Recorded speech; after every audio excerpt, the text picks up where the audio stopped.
నమస్తే అండి, welcome back to my channel. ఎవరైనా మన ఛానల్ని ఇంకా సబ్స్క్రైబ్ చేసుకోకపోతే ఇప్పుడే సబ్స్క్రైబ్ చేసుకోండి. అసలు దీపావళి పండుగ ఎందుకు జరుపుకుంటారు? నరకాసుడు ఎవరు? విష్ణువు తన కొడుకునే ఎందుకు చంపుకున్నాడో మీకు తెలుసా? పూర్వం హిరణ్యక్ష అనే రాక్షసుడు ఉండేవాడు. అతను రాక్షసులు రాజుగా ఉండేవాడు. తన గర్వము ఎక్కువైపోయి భూలోకాన్ని భూదేవిని తీసుకుని వెళ్లి పాల సముద్రంలో దాచేశాడు. దీనితో భూదేవి రాక్షసుడి నుండి నన్ను కాపాడండి అని మహావిష్ణువును ప్రార్థిస్తుంది. ఈ విషయం తెలుసుకున్న విష్ణువు వారాహ అవతారంలోకి మారి పాల సముద్రంలోకి దూకి హిరణ్యక్షుడితో ఏకదాటిగా 1000 సంవత్సరాలు కఠోరమైన యుద్ధం చేసి హతమారుస్తాడు. ఆ పాల సముద్రంలోకి దూకి భూదేవిని కనిపెట్టి భూలోకాన్ని తన దంతాల మీద పెట్టుకుని ముందు భూమిని ఎక్కడ ఏ స్థానంలో ఉందో అక్కడే పెట్టేస్తాడు. తర్వాత వారాహ అవతారం నుండి మళ్ళీ విష్ణువులా మారిపోతాడు. విష్ణువుడు భూదేవి ఇద్దరు ప్రేమలో ఒక సమయంలో శృంగారంలో మునిగిపోతారు. కొన్ని నెలల తర్వాత భూదేవి ఒక బిడ్డ జన్మనిస్తాడు. ఆ బిడ్డ మరి ఎవరో కాదు, నరకాసుడు.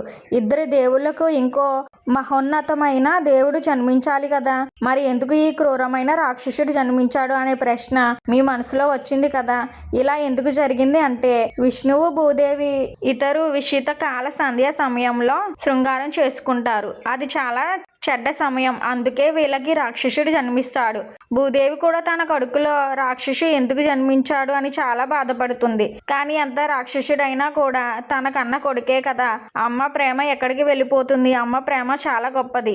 ఇదే ప్రేమతో విష్ణువు దగ్గరికి వెళ్ళి, స్వామి, నేను మిమ్మల్ని ఎప్పుడు ఏమీ అడగలేదు, నాకు ఇప్పుడు మీరు ఒక మాట ఇవ్వాలి అని అడుగుతుంది. మీరు ప్రతి ఒక్క రాక్షసుడిని హతమారుస్తాడు కదా, మన కొడుకును మాత్రం మీరు ఎప్పటికీ చంపకూడదు అనే వరం కోరుకుంటుంది. దాంతో విష్ణుమూర్తి ఆ తల్లి ప్రేమను అర్థం చేసుకుని మాట ఇస్తున్నా, భూదేవి, నేను నీ కొడుకుని ఏ రూపంలోనూ చంపను. నీ కొడుకు మరణం కేవలం నీ చేతుల్లోనే ఉంటుంది అని అంటాడు. అది విని భూదేవి సంతోషించి, నా బిడ్డను నేను ఎందుకు చంపుకుంటాను అని అనుకుంటుంది. భూదేవి నరకాసుడికి తన తండ్రి అయిన జనక మహారాజును ఇచ్చి పెంచమని చెబుతుంది. జనక మహారాజు నరకాసుడు ఎంతో ప్రేమగా మంచి బుద్ధులతో పెంచుతాడు. పెరిగి పెద్ద అయ్యి ఎంతో మంచివాడు మరియు బలవంతుడుగా మారతాడు. నరకాసుడు దేవి మాతను ఎంతో ప్రేమగా ఒక అమ్మలా పూజించేవాడు. అలాగే ప్రజాయోజిస రాజ్యాన్ని మరియు ప్రజలని ఎంతో బాగా పాలించేవాడు. అలా ఎన్నో సంవత్సరాలు యుగాలు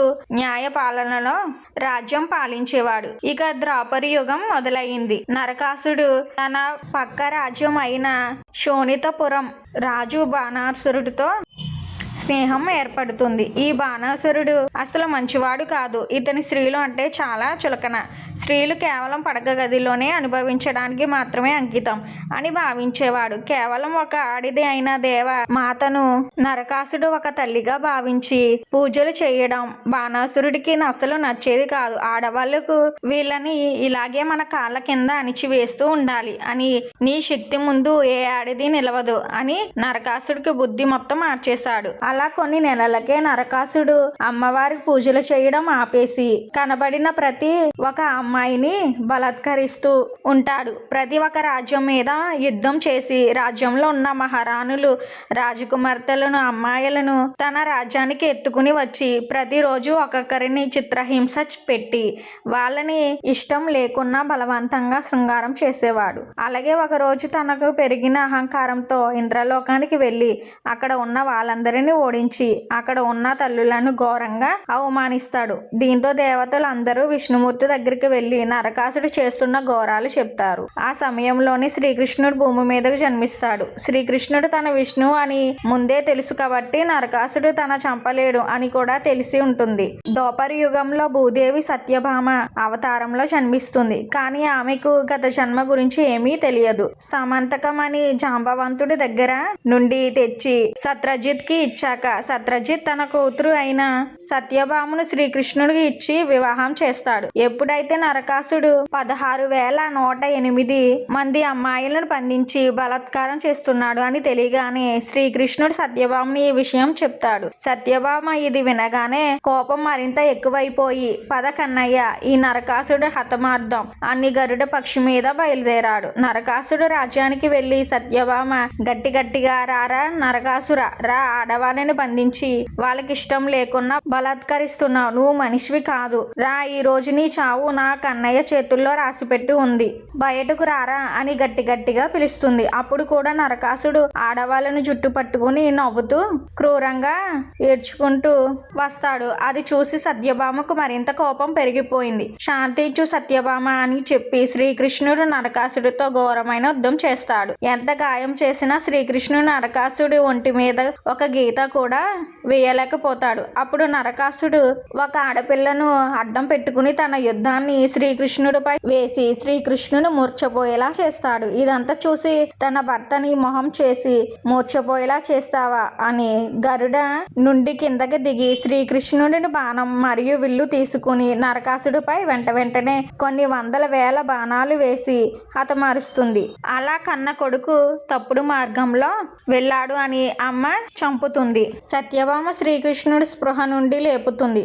శ్రీకృష్ణుడు లేచి చెరసాలలో ఉన్న 16,108 మంది మహిళలను విడిపించి అని వెళ్తాడు. వాళ్ళు అందరూ మేము ఇక్కడ చనిపోయాము, మమ్మల్ని ఈ సమాజం వేషలాగా చూస్తుంది అని అనగా శ్రీకృష్ణుడు ఆ 16,108 మంది మహిళలను వివాహం చేసుకుంటాడు. ఇలా నరకాసుడిని సత్యభామ చంపిన ఈ చతుర్థి రోజునే నరక చతుర్థి అని ఇప్పటికీ పిలుస్తున్నారు. ఇదే రోజు రాముడు, సీతాదేవి, లక్ష్మణుడు 14 ఏళ్లు వనవాసం నుండి అయోధ్యకు వస్తారు. వాళ్ళు వచ్చినందుకు అయోధ్య ప్రజలందరూ పటాకులు పేరుస్తూ అంగరంగ వైభవంగా ఆహ్వానం పలుకుతారు. అలాగే విష్ణుమూర్తి అవతారం అయిన వామను బలి చక్రవర్తిని ఇదే రోజున ఓడించి, అలాగే కాళికాదేవి రక్తబీజుడిని ఇదే రోజున హతమారుస్తుందని చెప్పుకుంటారు. ఇలా మన దేవుళ్ళు ఇంతమంది రాక్షసులను ఒకే రోజు హతమార్చారు కాబట్టి చెడు మీద మంచి గెలిచింది అని ఆ రోజు పటాకులు పేలుస్తూ పెద్ద పండగలా జరుపుకుంటున్నాము.